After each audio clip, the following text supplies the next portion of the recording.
Est-ce que vous avez peur du trou de mémoire? Bien, vous n'êtes pas les seuls. Puis si c'est le cas, évitez-le par cœur. Bon, à moins que vous soyez comédien ou que vous soyez habitué de le faire et que vous soyez très à l'aise de le faire, ou encore que la situation le commande ou l'exige, autant que possible, évitez d'apprendre le texte de votre présentation par cœur. Premièrement, faire une présentation, ça amène déjà son lot de stress.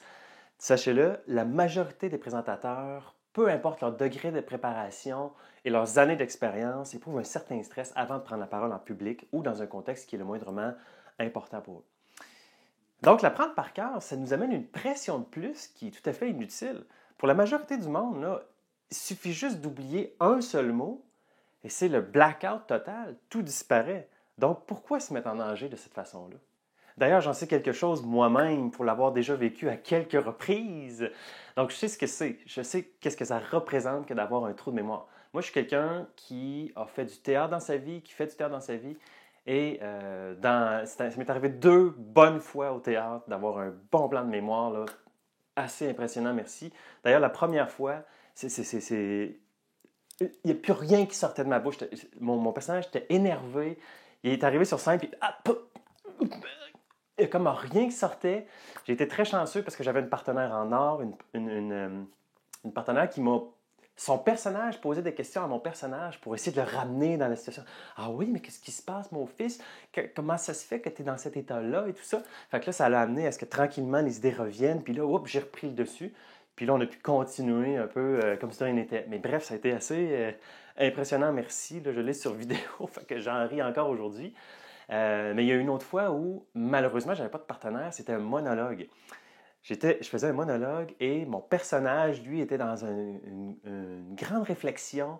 Et à ce moment-là, à un moment donné, pendant que mon personnage était très réflexif sur une situation qu'il vivait, ben, j'ai eu comme une espèce de petite bulle, paf, où c'est moi qui ai embarqué. Là, je suis tombé dans mes propres réflexions personnelles, Nicolas Harton.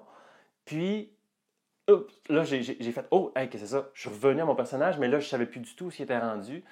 Et là, j'ai fait, ah, qu'est-ce qui se passe? Là, j'ai commencé à avoir froid, j'ai commencé à avoir chaud, des sueurs, sentir que je rougissais. J'étais là, oh, qu'est-ce que je fais? Qu'est-ce que je fais? Là, j'avais personne pour m'aider. J'ai été chanceux parce que je me suis dit, bon, mon personnage est en mode réflexif, je vais rester dans cet état-là, dans cette intention-là, et je vais effectivement réfléchir. Et là, ça tournait, le petit hamster tournait dans ma tête. Donc, ce qui est arrivé, j'ai été très chanceux parce que finalement, pouf, c'est revenu, puis j'ai pu continuer, poursuivre jusqu'à la fin. Mais je peux vous dire que j'ai eu chaud à ce moment-là. Évidemment, une pièce de théâtre, c'est une pièce de théâtre. Il faut être prêt à ça. Il n'y a pas personne. Je ne peux pas retourner voir mon texte pendant. Donc, c'est des choses qui arrivent.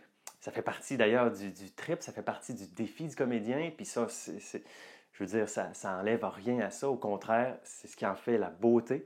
Mais dans le cas d'une présentation, comme une formation, une conférence, là, ça peut arriver aussi. Ça m'est arrivé. Puis, écoutons, si ça arrive, qu'est-ce qui se passe? Bien, moi, tout ce que j'ai fait, c'est que j'ai fait... je suis désolé, j'ai perdu le fil de mes idées, où est-ce que j'étais rendu. Donnez-moi 2 petites secondes, je vais juste vérifier. Et bon, ça fait que les gens restent avec moi, ils comprennent, il n'y a aucun problème, mais ça peut arriver quand même. Ça reste que c'est pas agréable. C'est pas agréable pour personne de vivre un blanc de mémoire. Donc, ma suggestion pour vous aider à faire face à cette situation-là, ma suggestion pour vous est la suivante et elle se décline en 3 étapes. La première étape, ayez un plan. Un plan qui est clair, qui est précis, qui est ordonné. C'est-à-dire que vous savez à l'avance, vous allez commencer en parlant de ce thème-là, deuxièmement de ce thème-là, troisièmement de ce thème-là, et vous pouvez y aller avec des mots-clés, évidemment, des mots-clés pour distinguer chacun des thèmes. Et c'est une étape qui ne va pas sans la deuxième. C'est-à-dire que la deuxième étape, c'est de traiter de chacun de ces thèmes-là dans vos mots. Oui, dans vos mots. Donc, évidemment que ça doit être un sujet que vous maîtrisez, c'est-à-dire que c'est un sujet qui traite de votre champ d'expertise, votre domaine de compétences, parce que vous allez devoir en parler dans vos mots. Donc, pour en parler dans vos mots, il faut que vous connaissiez ça. Donc, si c'est un sujet que vous ne connaissez pas, évidemment, ce n'est pas une stratégie qui est nécessairement adaptée à cette situation-là. Donc, il faut que ce soit en lien plutôt avec votre domaine d'expertise. Donc, la deuxième étape, d'en parler dans vos mots. Bon, c'est quoi les avantages de ces 2 premières étapes-là?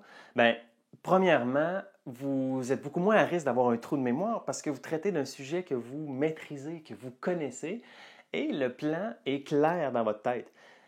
Et d'ailleurs, je vous invite à ne pas le laisser juste dans votre tête. Écrivez-le sur un carton, écrivez-le sur une feuille, gardez-le, vous pouvez l'avoir avec vous, vous pouvez la laisser sur, sur une table à côté. L'important, c'est que vous l'ayez à disposition si jamais vous avez besoin de vous y référer, si jamais quoi que ce soit.